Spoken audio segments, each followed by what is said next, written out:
Hey everybody, welcome back to my channel. So today I am going to do something a little different today. No trailer reaction.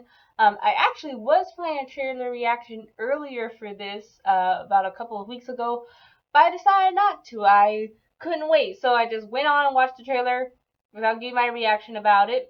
And then it was on Netflix. It premiered this past weekend, and I decided to watch it. I actually finished watching it today, and I'm here with you guys to give you a quick little review and my opinion on it of the sequel to The Kissing Booth, which is now The Kissing Booth 2 on Netflix. So if you guys haven't seen The Kissing Booth, you can go check it out. It's on Netflix. The sequel just came out on Netflix. It's basically how can I say this? It's like your typical rom-com, teen rom-com, coming of age, romantic comedy type of thing.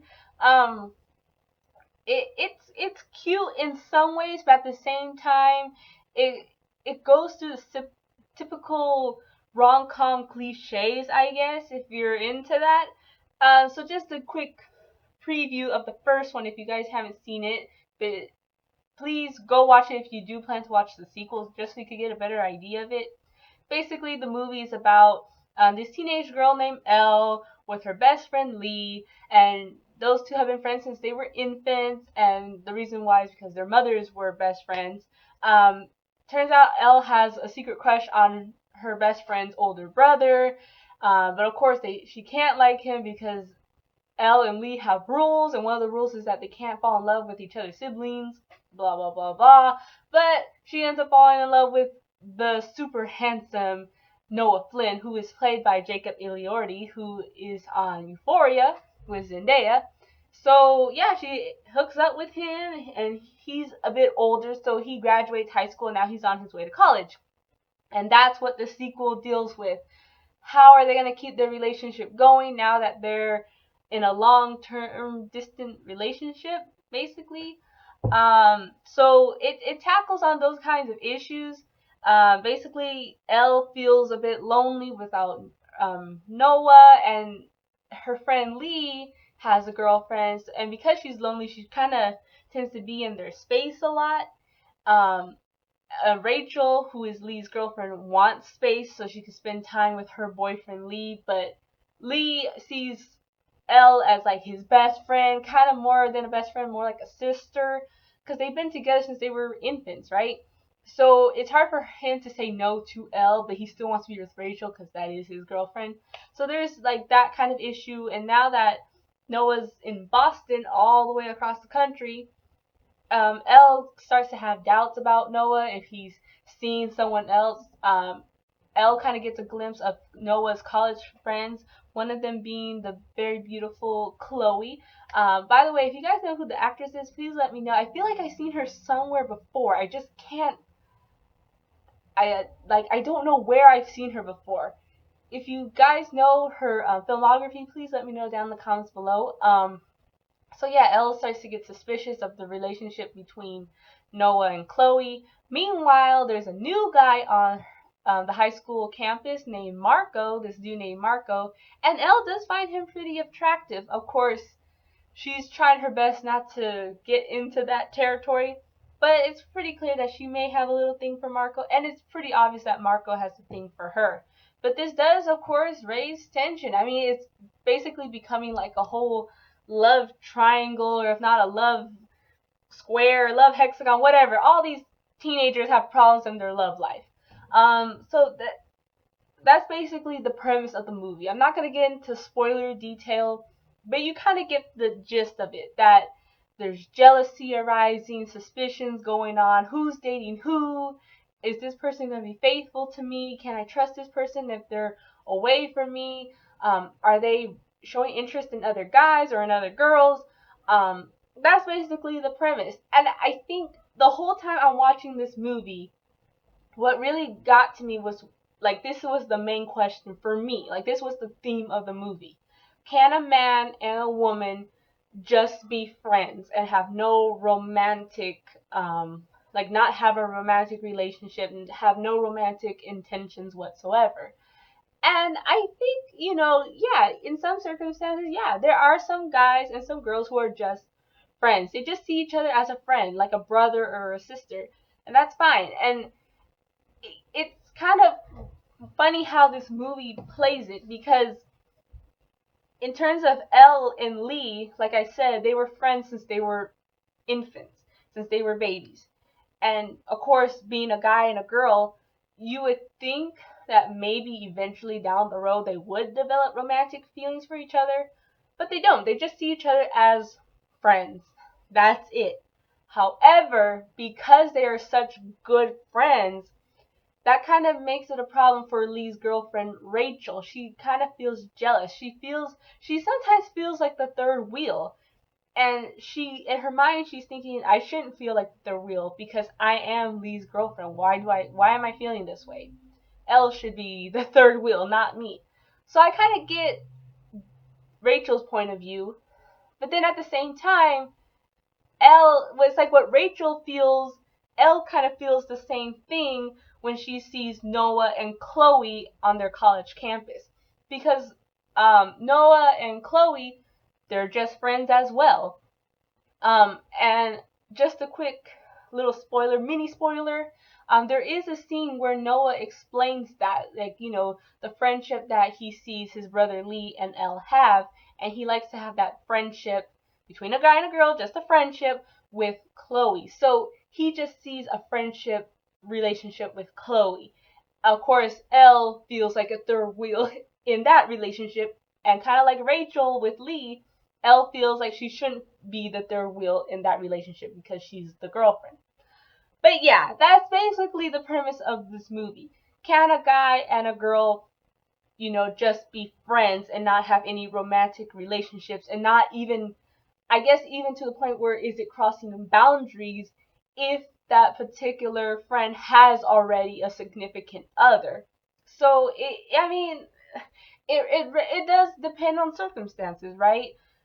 So and also depending on the person's point of view and you know how much are they crossing over those boundaries, because um Elle, she did kind of get a little too much into Leah and Rachel's relationship, which of course Rachel was getting frustrated about.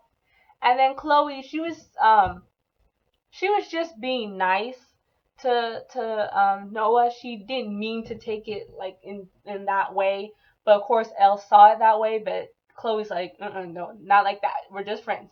But again, it just depends how you view it. Some people, it's kind of like that movie When Harry Met Sally, right? There was that whole scene. I remember there's a scene in that movie where it's like, can a guy and a girl be friends? Some say yes, some say no. It just depends, right? Again, on circumstances. But that's basically the whole premise of the movie. Now, also, when watching this movie, I kid you not, the premise of the movie is is a copycat of To All the Boys I've Loved Before, P.S. I Love You. The sequel. It is exactly the same. I mean, seriously, whoever's in charge of these Netflix rom-coms are, it's like they're copying off of one another. Anyway, I mean, if you guys remember To All the Boys I Loved Before, in the first movie, you have Laura Jean. She's also like your average girl, right? Kind of like Elle, just your average girl. And it turns out she has a crush on the popular guy of the high school, which in Laura Jean's case, it's Peter Kavinsky. In Elle's case, in the first movie, it's Noah Flynn. These girls are like the average girl in high school, but they love the super popular boy in their high school. And of course, over the course of time, they slowly start to get to know each other, and they become boyfriend and girlfriend by the end of the first movie. Hooray! But then you get to the second movie, and of course they have to raise the stakes. They have to bring tension to test their love, right? And I kid you not, both movies do the same thing. And To All the Boys I Loved Before, P.S. I Love You, you have Jordan Fisher, who plays John Ambrose. And he and Laura Jean known each other since they were in like middle school or something like that.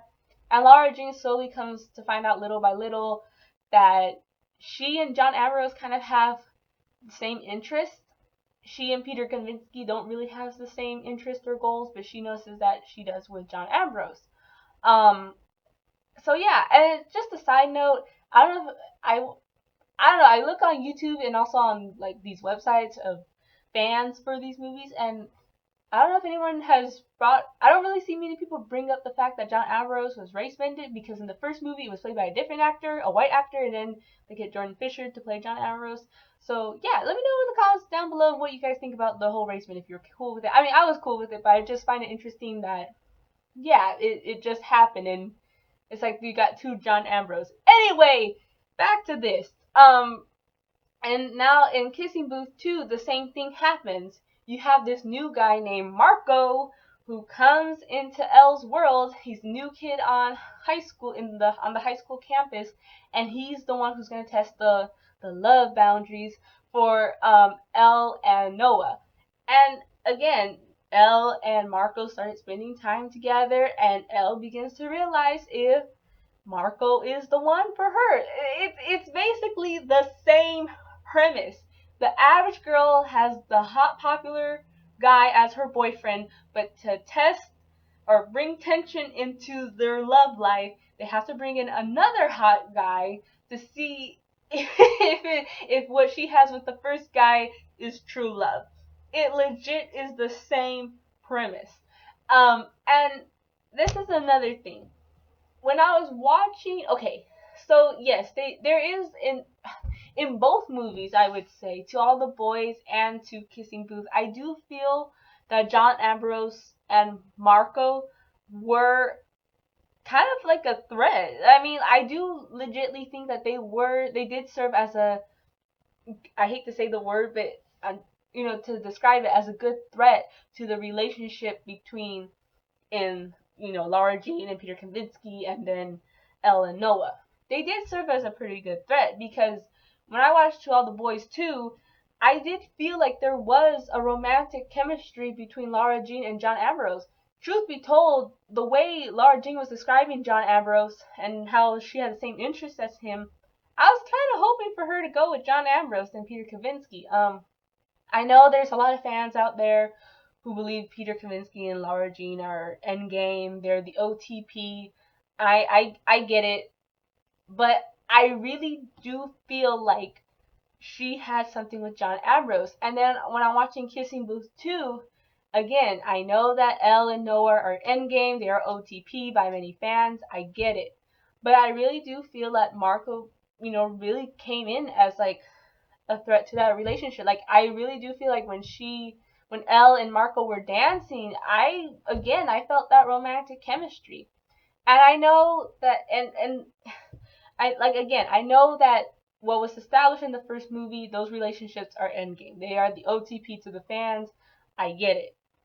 But I would really like to see a romantic movie, whether it's a sequel or the first movie, whatever, really tackle on that issue, because in most cases in real life, I'm not saying all cases, I'm not overgeneralizing here, I'm just saying in some cases, you date someone, maybe it doesn't work, and then you may find somebody else and that person may be the one. I think it would have been really cool to see that in a movie, to really see that happen. I would have really liked that. So yeah, I would have really liked to see Lara Jean with John Ambrose, and I would have really liked to see Elle with Marco. I think that would have really spiced things up and surprised fans, like took them by surprise, like, whoa, we did not see that coming. I just think that would have been pretty cool. That's just my opinion. You guys don't have to agree with me, but I think that would be pretty cool to see. But yeah, so anyways, guys, I just wanted to share a quick discussion regarding about the whole To All the Boys I Loved Before kind of comparison to the Kissing Booth 2.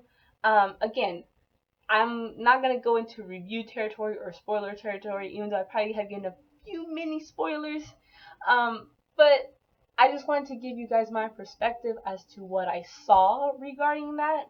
But hey, you guys may think differently. Like, again, some people may think that Lara Jean and Peter Kavinsky are meant to be instead of Lara Jean and John Ambrose. Some people think Elle and Noah Flynn are meant to be instead of Elle and Marco. That's just me. Oh, and side note, tell me this. Sorry, this is just my Disney side coming up. But since the live action Hercules was announced about 2 months ago that the Russo brothers are directing the live action remake, you cannot tell me that we cannot see Jacob Elordi or the new hot guy that plays Marco play a potential Hercules. I'm just saying, I could see it. Tall, dark, and handsome, right? I'm just saying, I could see it. Disney, Russo brothers, you know, let them audition. Just saying.